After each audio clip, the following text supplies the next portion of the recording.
us. So why would a church, why would people of faith be involved with keeping safe and sharing with others those books that have been challenged or censored or even banned?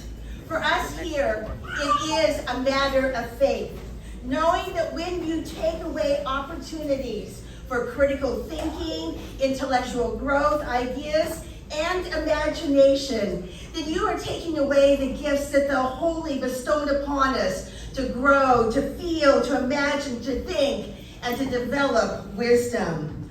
Also, if you are so afraid,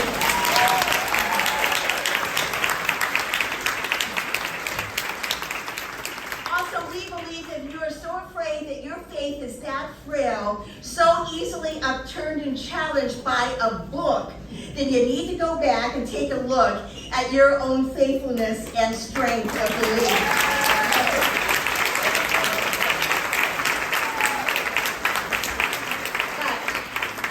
But most of all, we know and respect history here at this church.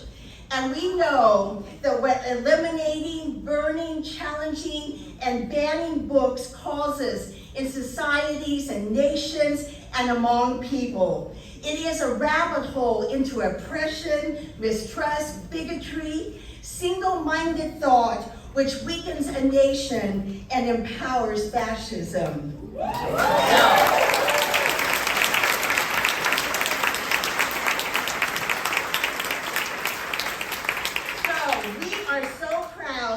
To be partnering with the wondrous Books and Books and the brilliant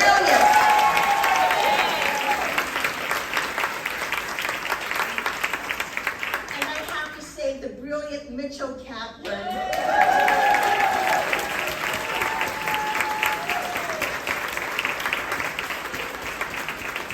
Along with so many other concerned citizens, thank you so much for extending far back into our hall here, other groups and organizations that are here believing that together we can change the course of what is happening right here in Florida and so many other places. So once again, thank you so much for being here, and I invite Mitchell now forward to share some words with you. Thank you.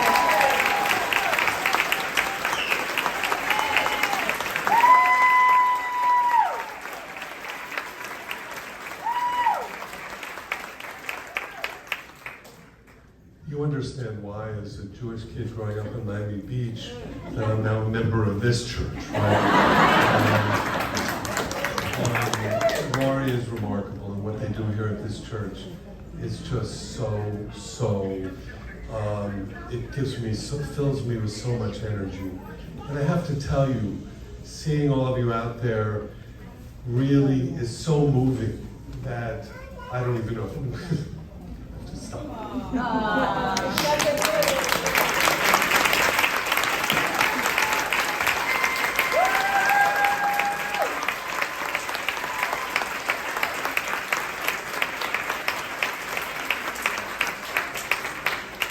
You know, for 41 years, we've had Books and Books. And for 41 years, the dissemination of any book to anyone who wants to read that book has been the calling in my life and in the life of all the booksellers that you see around here.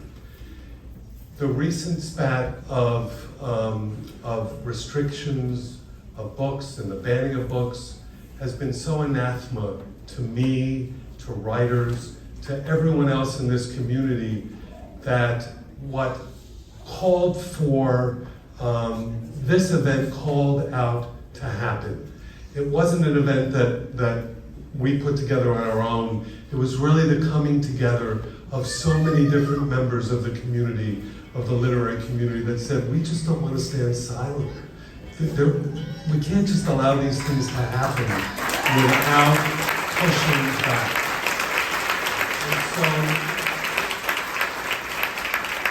So what this really is tonight is really a celebration of books, a celebration of reading. Someone has got their thing on, I think. A celebration of reading, a celebration of writing, and a celebration particularly of these three books that were restricted at Bob Graham Educational Center.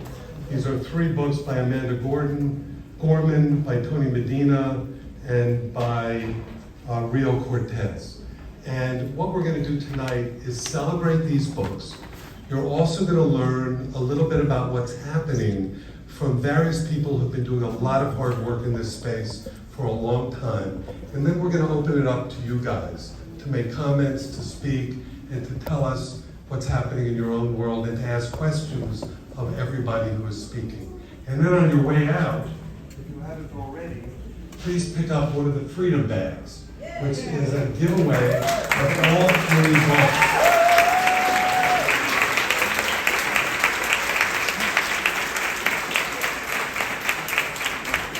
It's really so you can decide for yourself what your kids should read, and not just some one errant person in a school somewhere deciding for you. Because we never want the government, we want nobody ever deciding for us what we are able to read.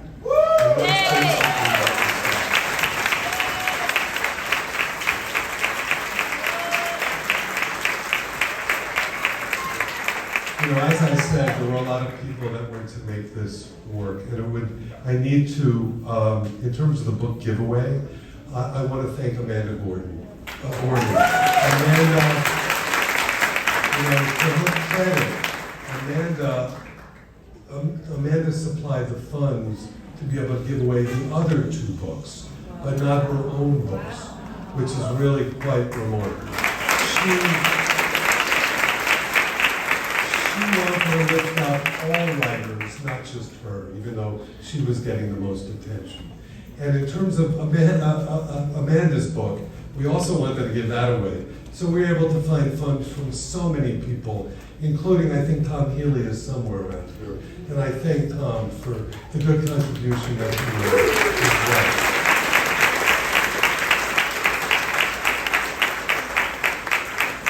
So let's get this going.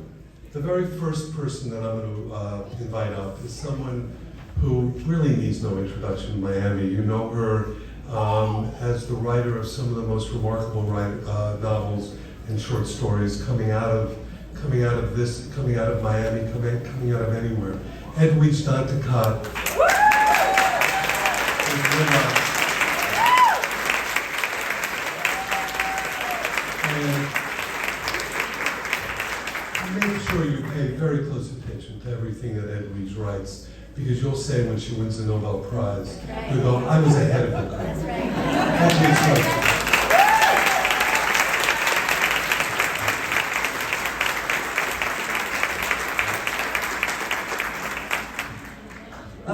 Good evening. Thank you, Mitchell. It's so wonderful to see so many of you. As I was sitting there listening to Mitchell and to Pastor Laurie, who thank you for always having us, I was thinking, I hope we never look back and say, remember when we could do these things, like remember when we could gather. So I know with this kind of community, we're fighting against that. We're to keep that from ever happening. So we're here to stand in solidarity with the countless readers, teachers, students, and parents who are resisting intimidation and silence. This is also an occasion to celebrate the power of literature as well as the importance of books. Langston Hughes, I'll read one of a poem from one of the restricted books. Langston Hughes once said, quote, "We Negro writers," and Negro is probably a word that would be considered CRT in the schools today, but we Negro writers, just by being Black, have been on the blacklist all our lives. Censorship for us begins at the color line. This statement holds true as we can see from the laws being passed in the state of Florida, where the governor and Republican legislature have expended censorship to trans and LGBTQI communities as well. As this book and Langston Hughes and all of these books that we're celebrating today remind us, the freedom to read is not a luxury, it is a fundamental right. And the pages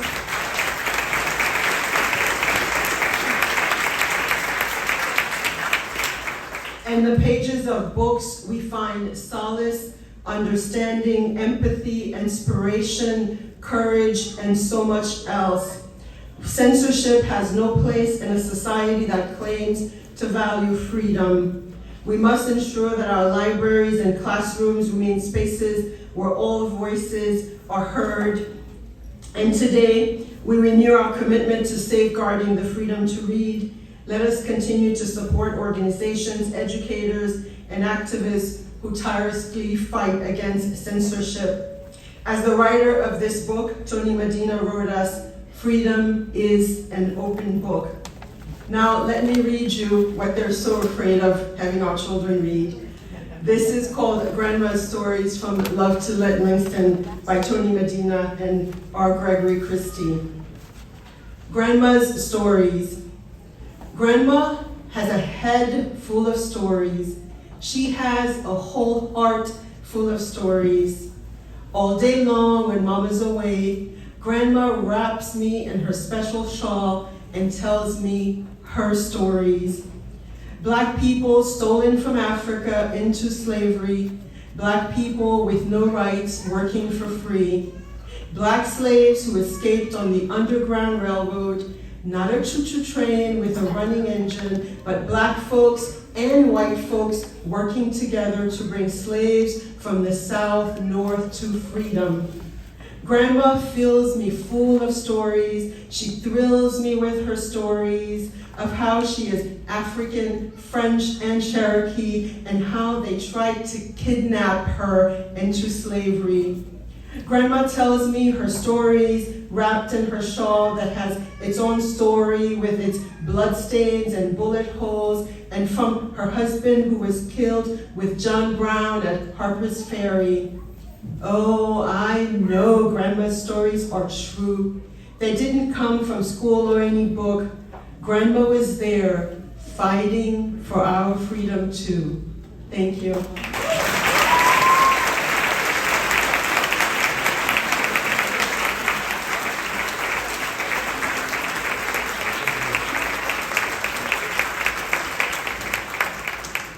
Thank you, Edwidge. The next person I'm calling up is someone I've admired for as long as I've been alive, I think. Doesn't mean he's that old. His name is Marvin Dunn, and all of us in this room know Marvin.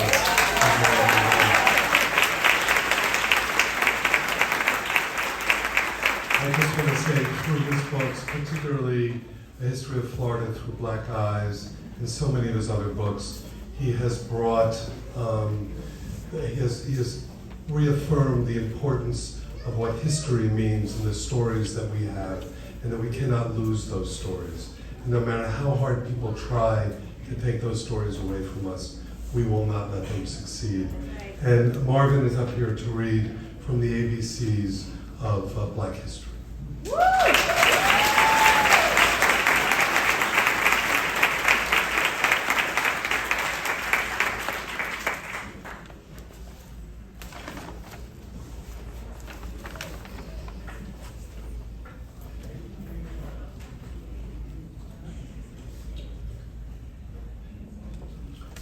I spent 7 years in the uniform of an officer of the United States Navy.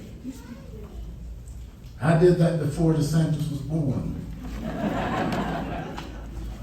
I worked at FIU starting in 1972 before DeSantis was born.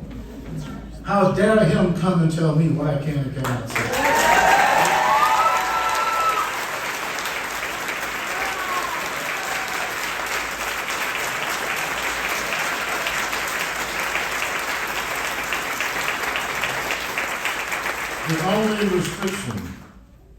The only restriction on my free speech that I respect is civility. I am an American. There's nothing I can say that is more powerful than what is in this book. Nothing. So I will use these 82-year-old eyes to read it, but pardon any stumbles along the way.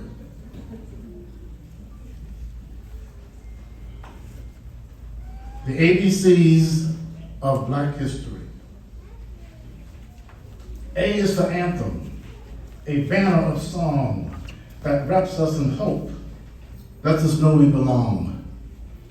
We lift up our voices, lift them high, and sing from stages and street corners. Let freedom ring. B is for beautiful. I'm talking to you. Your voice, your height, your hair, your hue. B is for brave, for bright, and for bold. For those who stood up, even when they were told to step back, stand down, remember their place. B is for brotherhood, for believing in grace. C is for community, where we live, laugh, and eat, and for church, where we worship, mourn, sing, and meet. Did you hear Reverend King preach on his dream of civil rights, human rights, a powerful theme? D is for diaspora, pulled from our homes. We were carried away in ships on the foam to Haiti, Cuba, America, Brazil. Our names are different, new but still. We're connected, then, now, forevermore, to that long ago, faraway African shore. E is for explore, to study a place like Matthew Henson, the Arctic, Mae Jemison, space. E is for education, for expanding the mind, like Ruby Bridges, Linda Brown, the Little Rock Nine, the first black children in all white schools. They opened the doors and challenged the rules. F is for food, grown and farmed with our hands, worked and tilled and pulled from the land. F is for fried fish, ham hocks, warm buttermilk bread, or maybe the sharp taste of mustards instead. F is for folklore, by the light of the moon, for family, for freedom, for jumping the broom. G is for go, towards cities we were bound, for the great migration from country to town. From farming the land to the factory floor, we carried the blues on our backs and much more. H is for Harlem, those big city streets. We walked and we danced on our jazzing, we walked and we danced to our own jazzing beat. When Lewis and Bessie and Duke on the stage, and Langston and Zolio Hurston, the page. Eyes for imagine, invent, and innovative, for all the ways we're so creative. J is for Juneteenth, we were finally free, or so we hoped in that moment of glee. J is for Georgette, when the drummers drum from Trinidad, Grenada, and Haiti they come. K is for kin, our fathers and mothers, our ancestors, elders, our sisters and brothers. K is for Kwanzaa, which honors that bond. Ask our Regani and we might respond. L is for love. L is for love. L is always for love.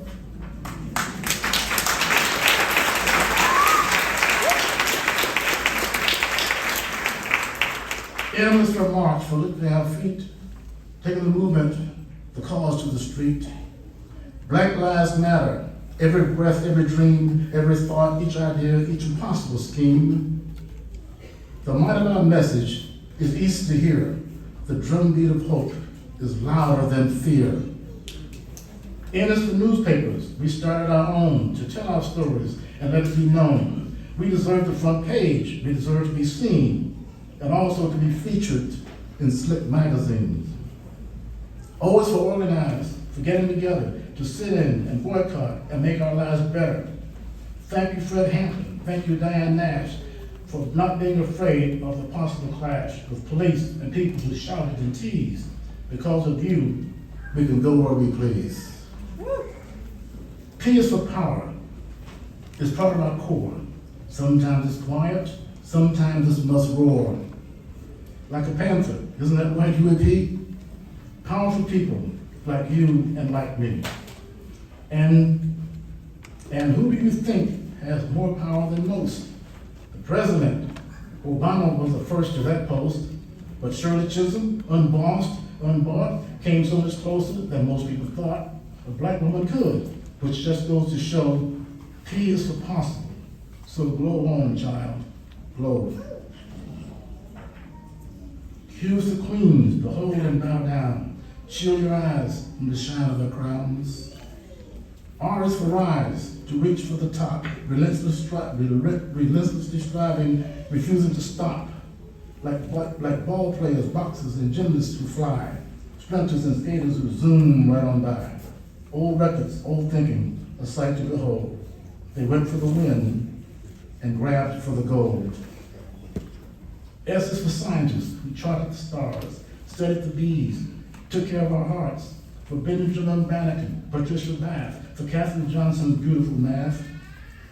S is for soul, how sweet the sound. From the croon of Sam Cooke to the wail of James Brown. Brother Ray on the keys, Sister Thorpe dressed in mink, and Queen Aretha sang, you better think.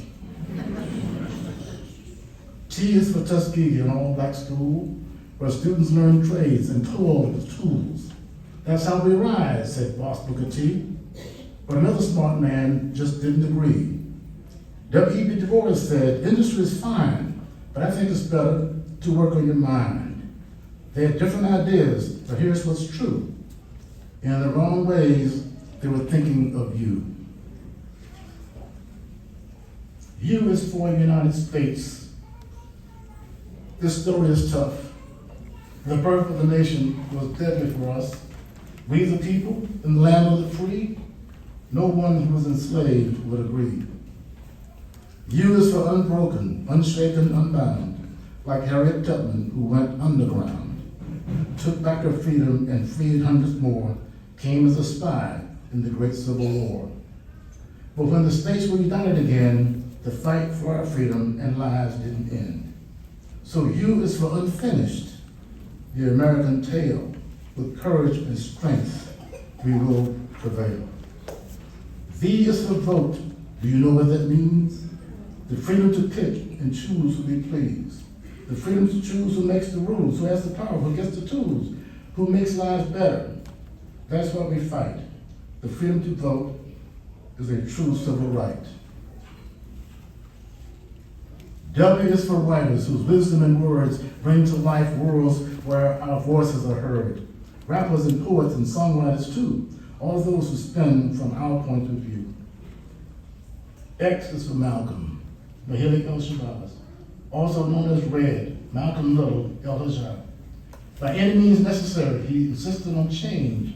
Starting with X, he reclaimed his name.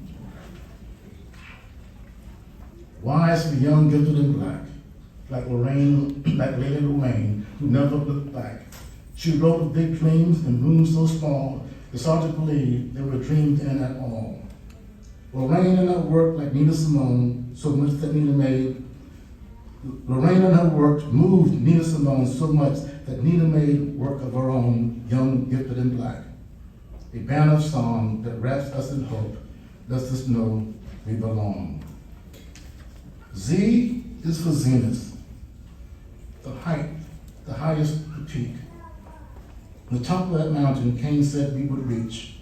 He wouldn't get there with us, but still we march on, rising, rising, like the sun with the dawn.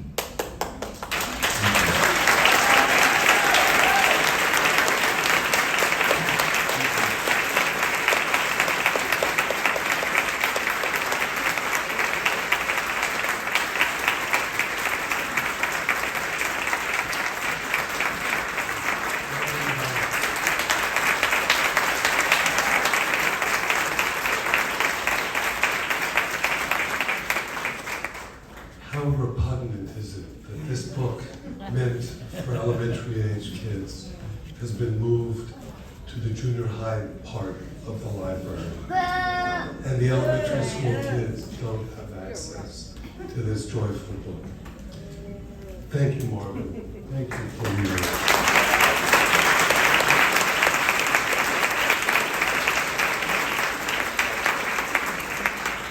So it's really a pleasure and an honor to bring up someone that we're all familiar with, that we all love. He's our own, very own Miami-Dade Poet Laureate.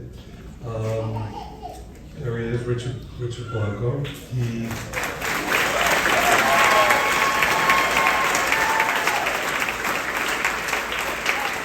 had many wonderful nights in this church where Richard has read from his work. And we also all know that he was President Obama's second inaugural poet.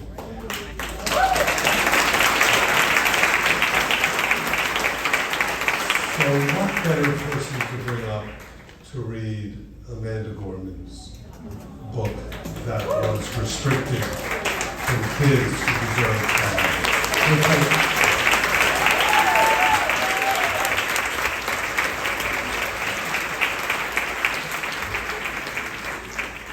Oh God, like I've made so many notes. I'm like, whatever.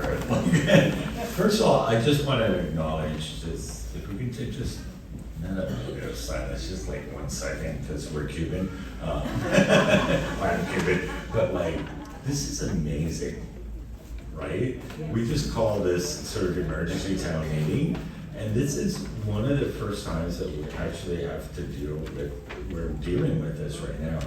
And I wasn't gonna get political, but how can you not? But I'm like, DeSantis, don't fuck with Miami-Dade County.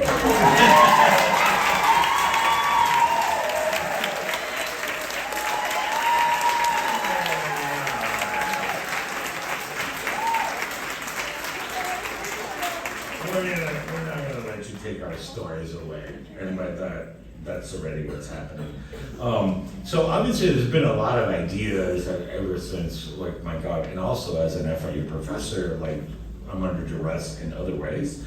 So there's so many ideas flowing around here, but I keep on coming back to one thing, and that is my parents' story.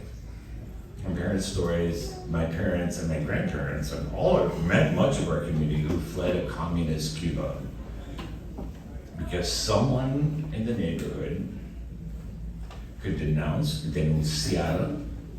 The watchdog committees could say, like, you're this or that or whatever, and everything was erased. And the damages were irreparable. And I'm thinking about that. Oh, I'm sorry. Is that good? Yeah. I've never been known to be called quiet as a Cuban, but like, I'm one of the few mumbly Cubans. So, but the idea that, my parents fled Cuba for this, in Venezuela, like so many other immigrants in this Miami and across the country, for those very freedoms of a democracy that's supposed to be part of what we're guaranteed. And again, listening to the stories of them where someone from a neighborhood, from a watchdog committee or whatnot would say, like, you said this or you did that and blah, blah, blah. And your life was ruined. So it really becomes personal to me in that sense, anecdotally. But I can't also help but think about what might happen next. It's not only about the laws right now that dictate what we're allowed to write, but what happens after that? What are we allowed to write? Is all art, or are all arts, cinema, movies, visual arts, is everything going to become a state-sponsored or government-sponsored idea? And I find this really ironic in our city, that is a city built out of immigrants that fled all that shit. So, just gonna throw a bad word out there, but so I do agree, on the other hand, that parents should be more involved in their parents' education. None of the ways that HB whatever, blah, blah, blah says, but the fact that we also have a right to understand or inform what our parents want, what our children should read as parents, right? This process is not transparent. one parent signs a little form, as we've all read online, and a tribunal of 3 people say this book gets transferred to this or gets banned or whatnot. That is not a democracy. That is not a democratic idea. So,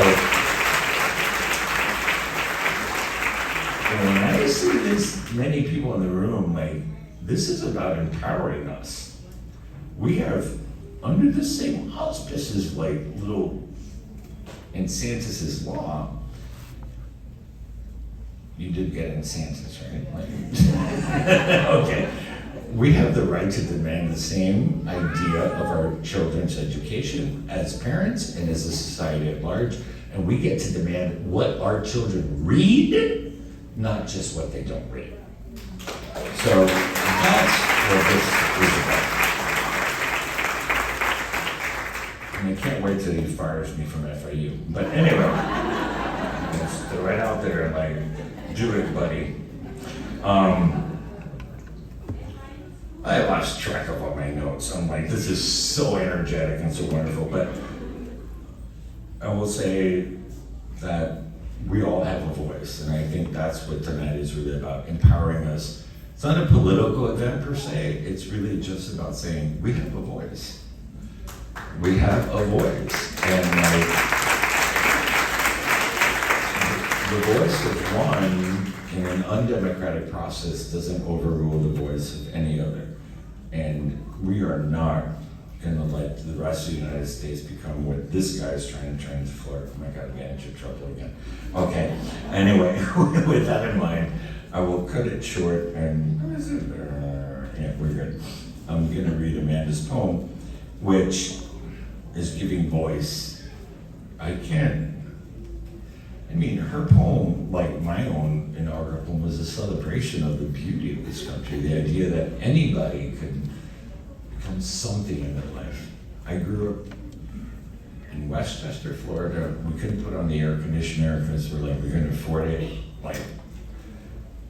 And the beauty of this country to offer the ability for someone like me or like Amanda Gorman to be on that stage and to share our love for America. How could that be banned? I don't understand that. Or whatever, censored, or whatever they said it was. Like, it's a message for a 40-year-old, a 3-year-old, a 10-year-old, a 20-year-old. It's a message for a 40-year-old. So here's my voice to give us voice. The hill we climb.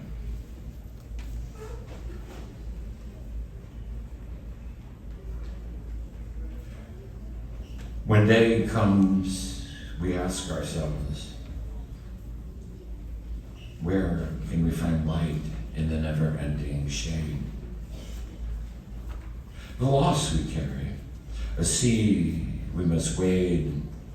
We've braved the belly and the beast. We've learned that quiet isn't always peace, and the norms and notions of what isn't always just is. And yet the dawn is ours. Before we knew it, somehow we do it. Somehow we weathered and witnessed a nation that isn't broken, but simply unfinished. We, the successors of a country in a time where a skinny black girl descended from slaves and raised by a single mother can dream of becoming president. Love that line. Only to find herself reciting for one. And yes, we are from polished, far, and pristine. But that doesn't mean we are striving to form a union that is perfect. We're striving to forge a union with purpose. To compose a country committed to all cultures, colors, characters, and conditions. And so we lift our gazes not to what stands between us, but what stands before us. We close the divide because we know to put our future first. We must first put our differences aside. We lay down our arms so we can reach our arms to one another. We seek harm to more and harmony for all. Let the globe, if nothing else, say this is true. That even as we grieved, we grew. That even as we hurt, we hoped. That even as we tried, we were tired. That will forever be tied together, victorious. Not because we will never again know defeat, not because we will never again sow division. Scripture tells us that everyone shall sit under their own vine and fig tree, and no one shall make them afraid. If we are to live up to our own time, then victory won't lie in the blade, but in the bridges we make. This is the promised glade. The hill we climb, if only we dare. It is because being American is more than a pride we inherit. It is the past we step into, and how we repair it. We've seen a force that would shatter our nation rather than should it. Would destroy our country if it meant delaying democracy. And this effort very nearly succeeded, but while democracy can be periodically delayed, it can never be permanently defeated. In this truth, in this faith, we trust. For while we have our eyes on the future, history has its eyes on us. This is the era of just redemption. We feared it at its inception. We did not feel prepared to be the heirs of such terrifying hours. But within it, we found the power to another and newer chapter, to offer hope and laughter to ourselves. So while once we asked, how could we possibly prevail over catastrophe? Now we assert, how could catastrophe possibly prevail over us? We will not march back to what was, but move to what shall be. A country that is bruised, but whole, benevolent, but bold, fierce, and free. We will not be turned around or interpreted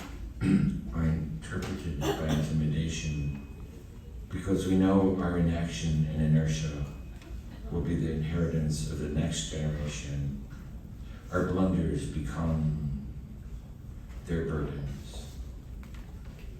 But one thing is certain. If we merge mercy with might and might with right, then love becomes our legacy, and change our children's birthright. So let us leave behind a country better than the one we left with. Every breath from a bronze-pounding chest. We will raise the wounded world into a wondrous one.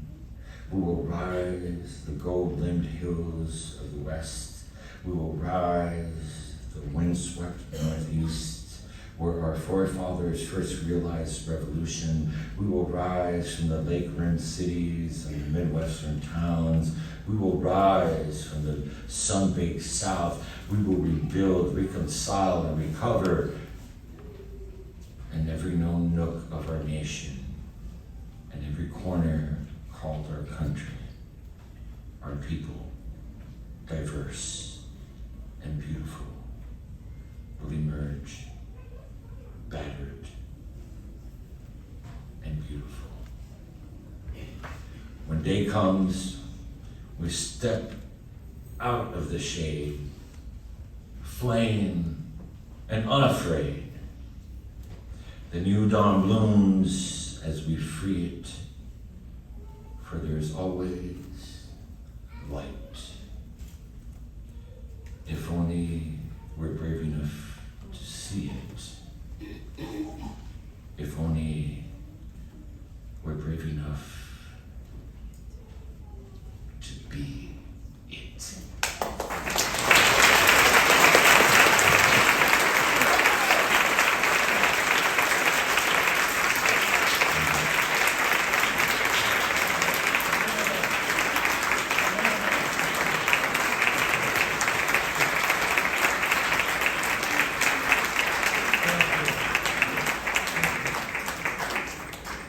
Thank you, Richard Blanco. Thank you for that reading.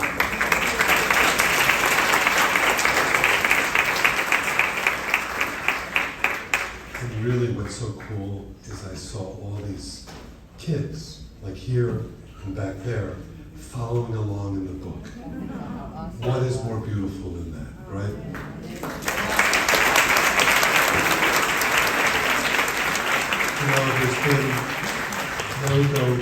There's been some people who've been working in this space, who've been amplifying books, amplifying literature, fighting for the right to read, and doing it in a million different ways. And I'd like to bring up some of those voices now.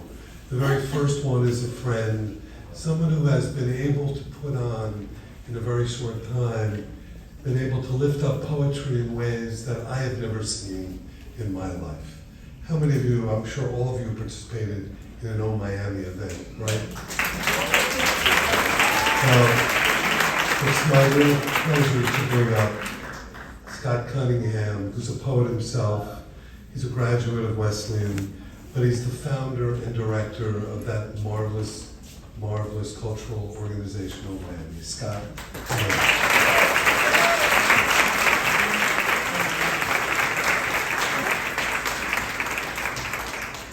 Hi, how's everybody doing? I want to thank Mitchell and everyone else for making this possible and bringing this all together. It really is amazing. Rio Cortez, who wrote the ABCs of Black History, is a friend of mine. We were actually the first people to publish a book by her.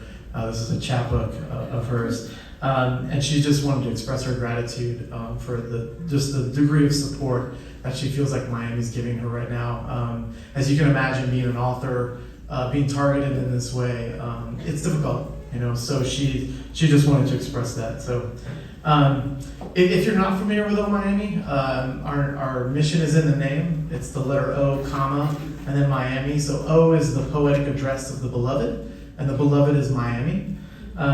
So our core belief is that we believe we live in the most poetic city in the world, and no laws are going to change that. And to try and prove that, we publish poems by Miamians of all ages in all 80 Miami-Dade zip codes. We've dropped poems out of helicopters. We've printed them on parking tickets, umbrellas, and billboards. We've painted them on rooftops to be seen by airplanes. And we do also publish books as well. And we spend most of our year, we go into Miami-Dade schools, mostly Miami-Dade public schools, and we teach poetry for free to students in elementary schools. The schools invite us in, and we bring a poet teacher. And our pedagogical philosophy is pretty simple. There's no such thing as a wrong answer in a poem. As my poetry teacher, Campbell McGrath, used to say to me, thanks.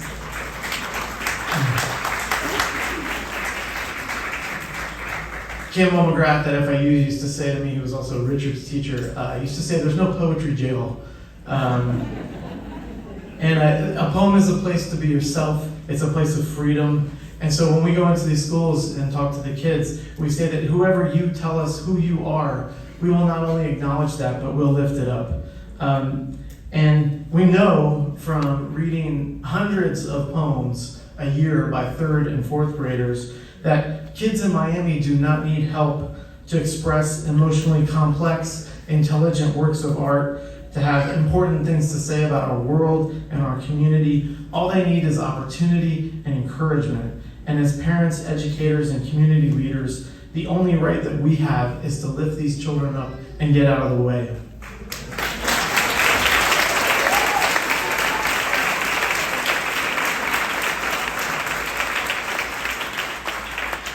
So I thought the useful thing that I could bring to this, and the thing that I feel like adults don't do enough, is to let the kids actually speak for themselves. So I gathered up a few short excerpts from some of the kids that we teach poetry to, and I'm going to read some of those because, yeah, I think that the kids should have a voice in all of this. So from Jamisha, who's a 4th grader. One thing about oranges is that they feel like my grandfather's skin. From Ariana in the 4th grade. When somebody tries to make me cry, I feel like my heart has so much love that I can't cry. From Belen in 4th grade. Love is 1 million bags of sugar. From Isabel in the 4th grade. Justice is as good as ice cream.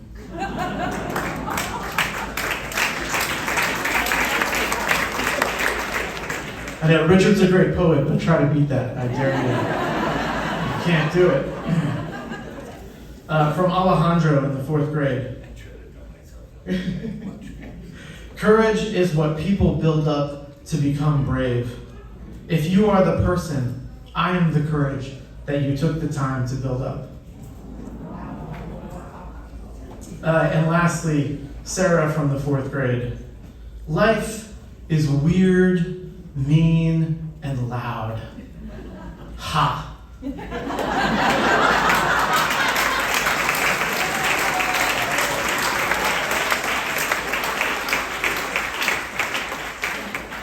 But that's the adult's problem.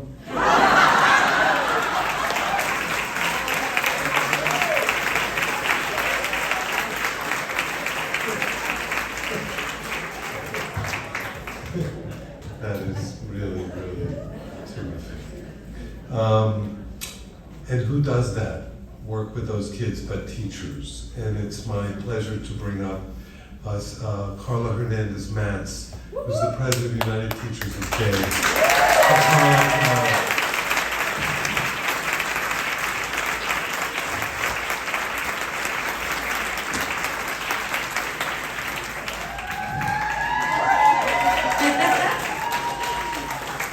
Good evening, everyone. I am the president of United Teachers of Dade, and I am delighted to be here today because we're celebrating books. We're celebrating literature. But I'm also disheartened by the premise of why we had to make this event happen. And I want you to know that I want to thank my friend and brother, Mitchell Kaplan. I don't know if you all knew this, but before he became the ambassador of culture and literature by opening books and books, he was a teacher. And a member of United Teachers of Dade. Hello. And so to all the teachers that are here, can I acknowledge you? Raise your hand, stand up, show me if you are a teacher in the house. Yes! Yes!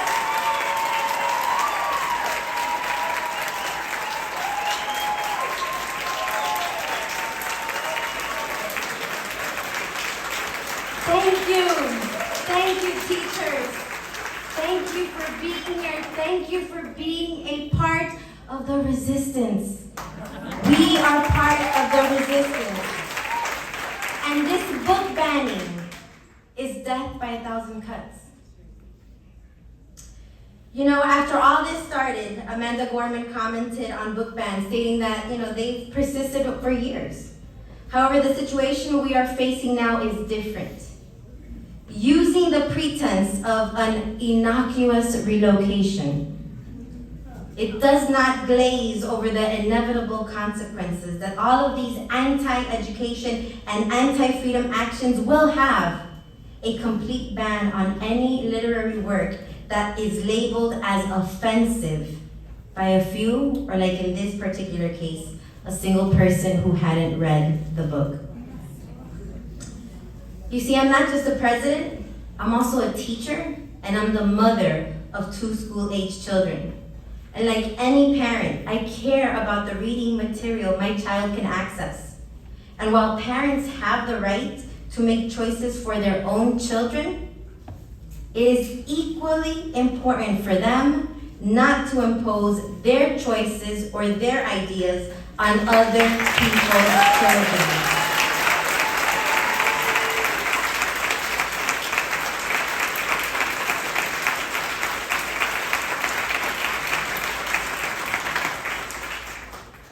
Ladies and gentlemen, by fostering open-mindedness, we cultivate a nurturing environment that promotes critical thinking skills and expands our students' horizons through the power of reading.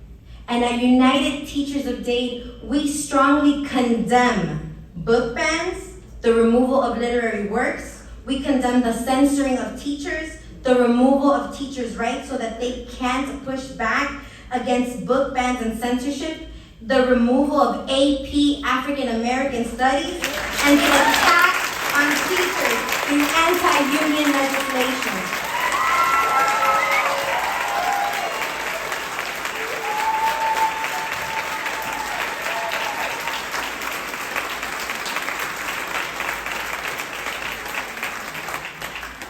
We know that book bans undermine the power of literature to foster understanding, empathy, and critical thinking.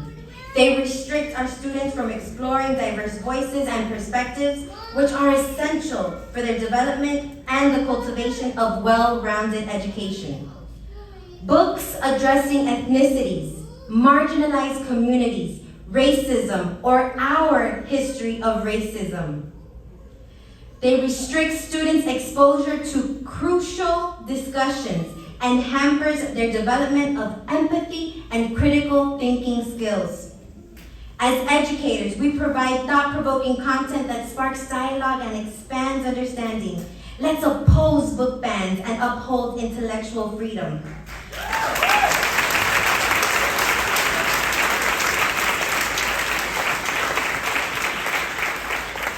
Education should aim to provide students with a broad range of perspectives, allowing them to develop their own informed opinions and fostering an appreciation for diversity and inclusion, something clearly our governor does not believe in.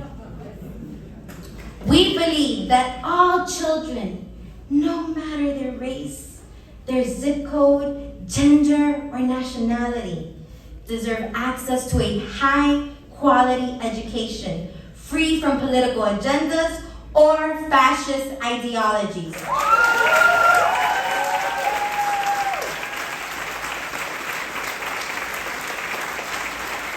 Today, we are fighting for our teachers, their livelihoods, their careers, as well as the freedom for our students to receive the best quality education. That is why, if you believe in the power of education, I need you to stand up. If you believe this is anti-democratic and un-American, make some noise. If you believe the freedom to learn and think, I need you to keep on making noise. If you believe that we should fight back against fascism, tell somebody, tell a neighbor, tell your community. I need you to stand up. Freedom,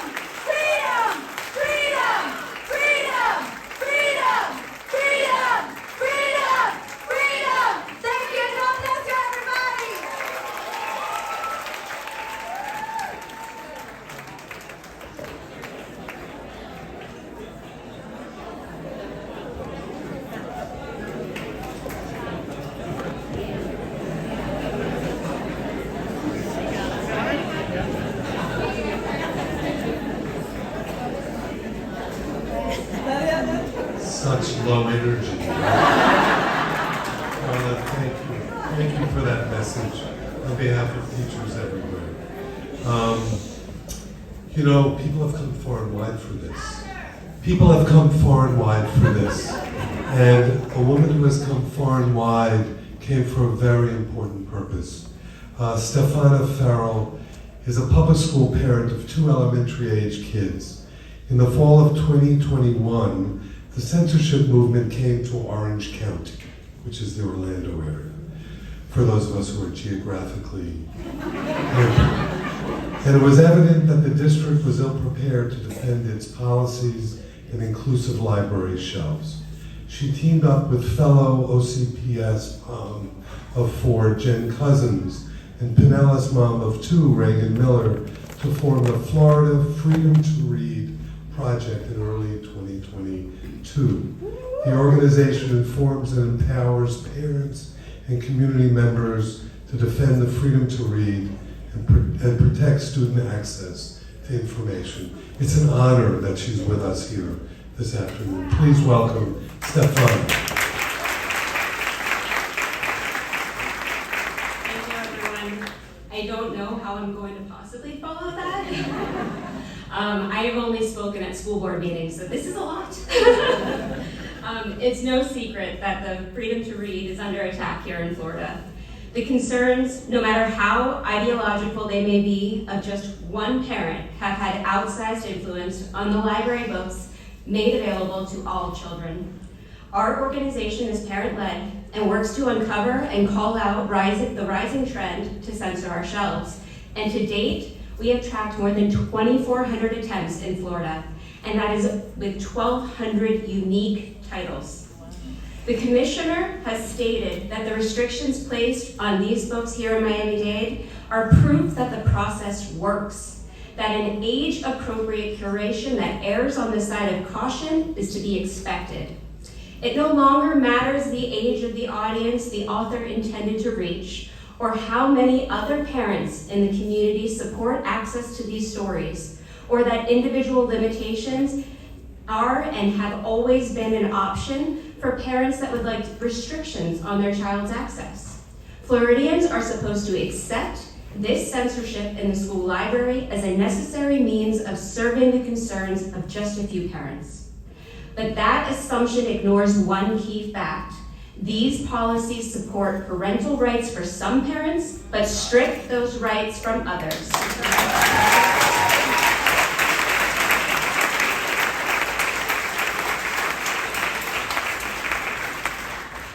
While most parents will agree that options in the library must be age appropriate, we recognize that how we define that term can vary per community, per family, and per child. We trust professionals with degrees in library media science to curate our shelves in a way that considers the needs of all students.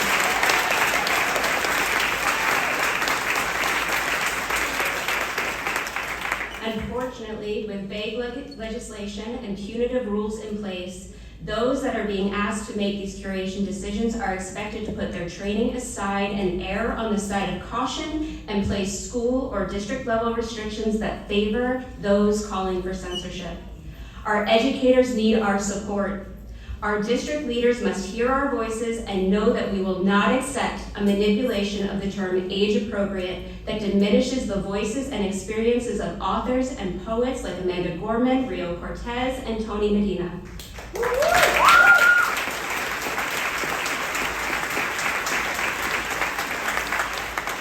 These writers are creating and telling stories they wish they had access to when they were students.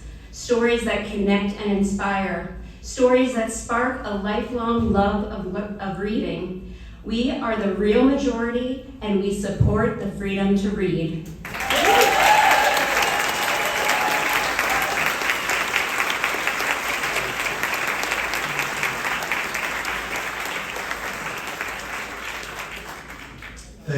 Thank you, Stephana, for coming all the way from that place I don't know really where it exists. But thank you for that message. And we also have working in this whole space, and we're fortunate to have them, the ACLU of Florida, right?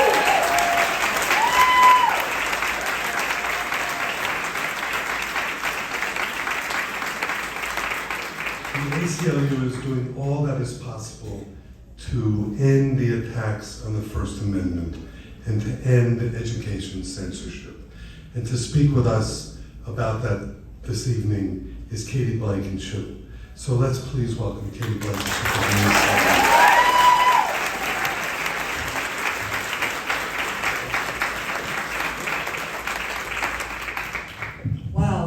Good evening, everyone. I'm Katie Blankenship, as Mitch said. I'm the Deputy Legal Director at the ACLU of Florida. It is amazing. It is amazing to see you all here tonight. For us that are in this fight,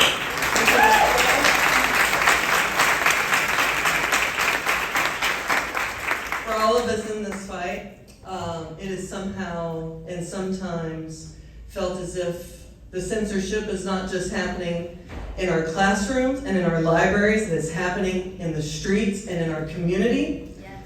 That is intentional. They're trying to terrify us. It's working, right? This is terrifying. It's working. But you being here tonight, your presence, and where I know you will go forward in this fight, means that they are dead wrong about Florida letting this go. And of allowing these attacks on our children and our teachers. And I am here hopefully tonight to also provide some factual information about what we're doing. I have ideas of what we can do forward and where we hope you will go in your journey to continue fighting. And I'm going to talk about that. But I want for a second to ground us in what this moment is and what's happening. And we have to look at this and we have to face this head on to know what it is we are fighting and to be successful as we certainly will be.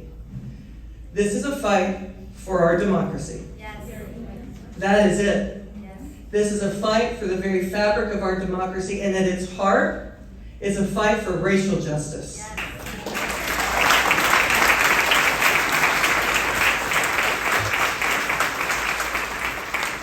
You have seen the books that they're trying to keep from our children. You've seen the lessons that they're trying to keep from our classroom. This battle is as old and older than the founding of this country. It is an attempt to proliferate white supremacy and to erase the history and the reality of the lived experience of those that are marginalized and have been fighting for our democracy from the very beginning.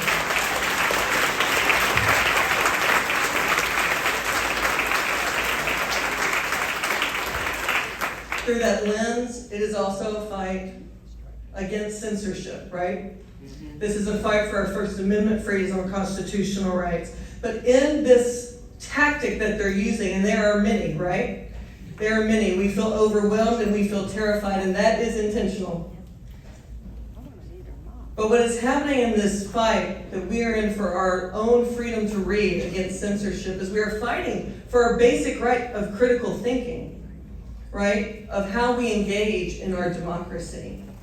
And we've talked about we're not going to make this political, and I challenge to say we don't have to not make this political. These are not political issues. At the heart of this is love for our fellow Americans and human beings, a respect and love and cherishing of our own and different histories and stories and where we come from, and celebrating who we are that makes America what it is, our diverse background, our immigrant background, our fight for racial justice and civil rights, and that will not go away.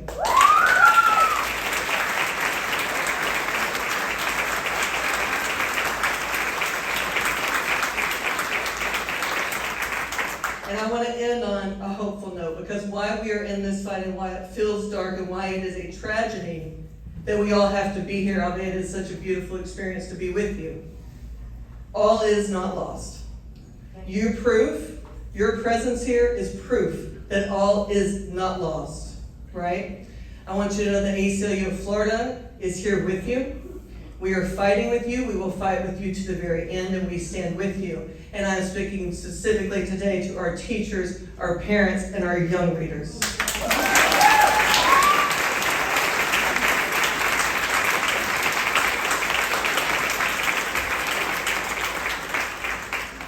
We are here with you in this site to say Florida will not go quietly into the dark night of censorship and fascism. We will not let that happen.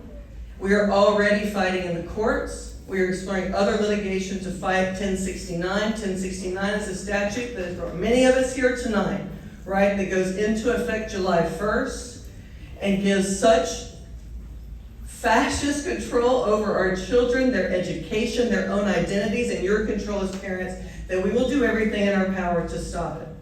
But this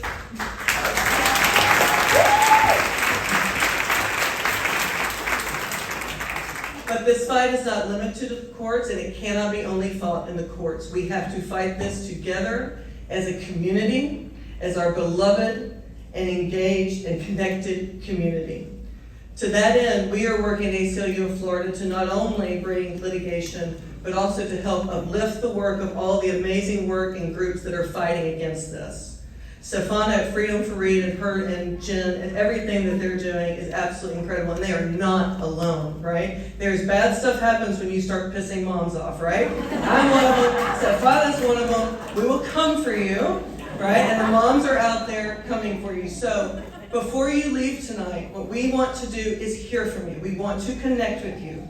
We're looking for plaintiffs, yes, but we also are looking to help connect this community. We want to have a statewide resistance, and that works by having groups in every county dedicated to this and fighting back. So before I walk off this stage, which Mitch is any second, I want my beautiful and beloved colleagues here to raise their hands and stand up. This is Maite Garcia, Abigail Flowers, Danielle, stand up. This is Danielle Laurie, Patty over here. All of these are ACLU of Florida colleagues. Amy Turkel, I love you so much. Please come speak to us before you leave. We want to hear how you're impacted, how your children are impacted, how you and your classroom are impacted, how you as a parent are impacted. Speak with us. Let us hear from you. We want to know you. We want to connect with you. We have resources for you, and we want to support you. So please, come find us. Thank you all so much.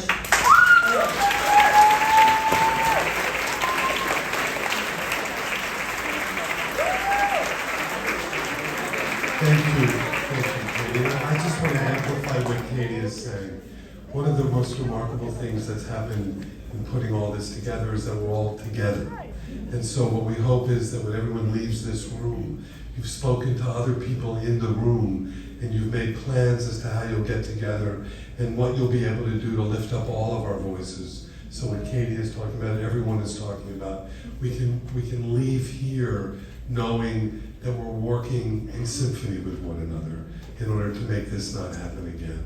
Thank you all. But I also want to say that we're very, very fortunate to have a Penn chapter here in Miami. And we're very, very fortunate to have a gentleman, William Johnson, who's been working all across the country on this very, very issue, who can give us some broad perspective as to what's going on. William is a director of Penn Across America, and he's here representing Penn. Let's give William a wonderful round.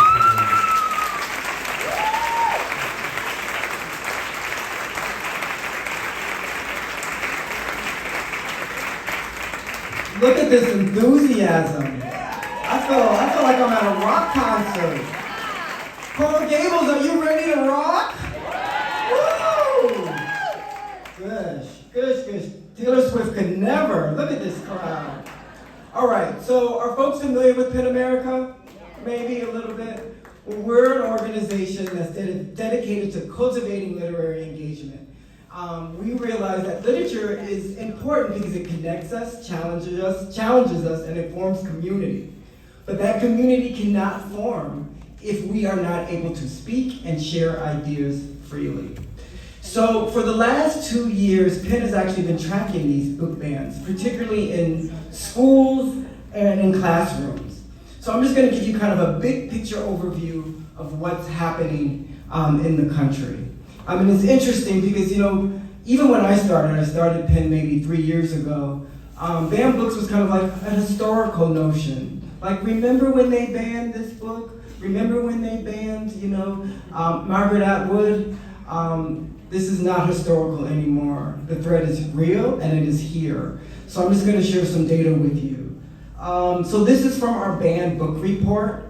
from last year, and it is really focused on school libraries and classrooms. And our definition of a banned book is a book that was previously accessible that has been removed or had been given limited access because of parental intervention, government intervention, or community intervention.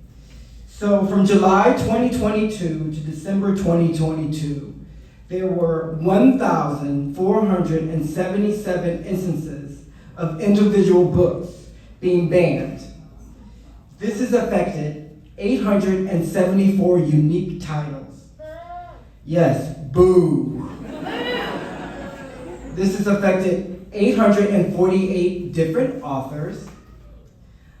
This has occurred in 66 school districts across 21 states.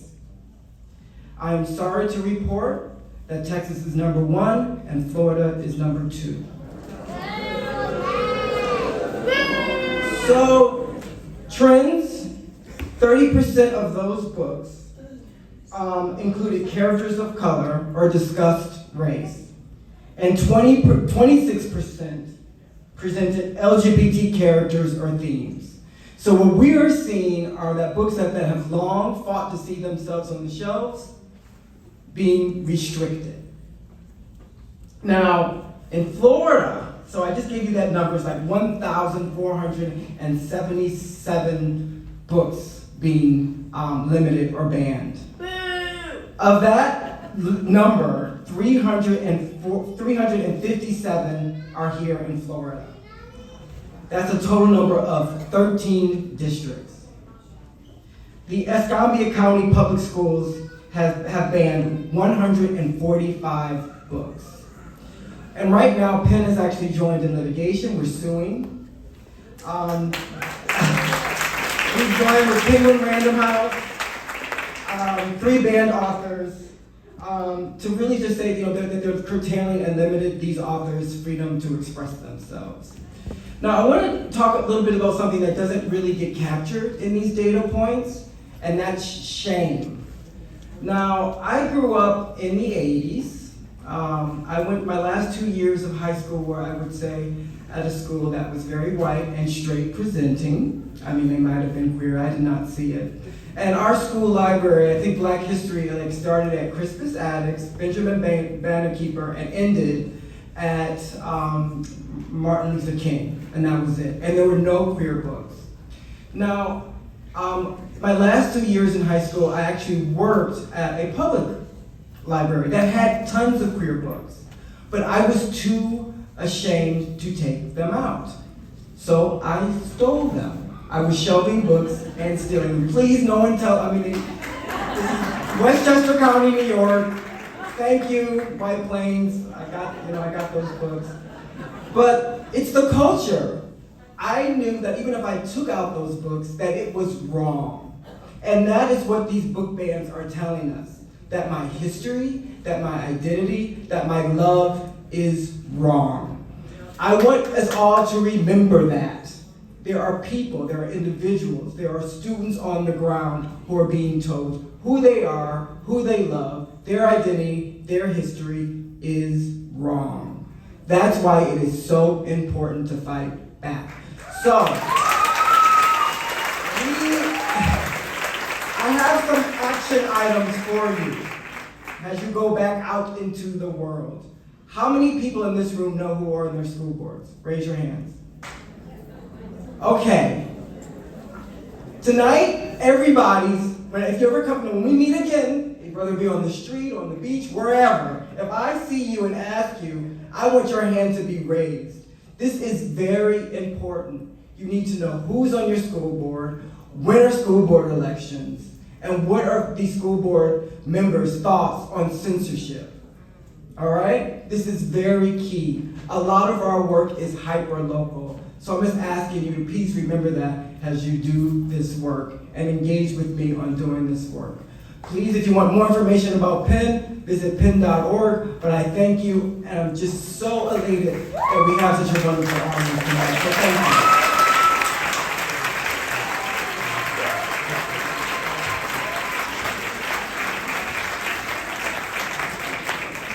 You know, listening to William made me realize that I also bring a message from a woman who many of you are familiar with in one way or another, and that's Judy Blume, right? So I was talking to Judy Blume about this the other day, and she said, you know, I went through all that book banning in the 70s and early 80s. This is a lot worse. And so she's with us in spirit here tonight. And she's lifting up all of these voices from all of these people. So let's give them a huge round of applause for coming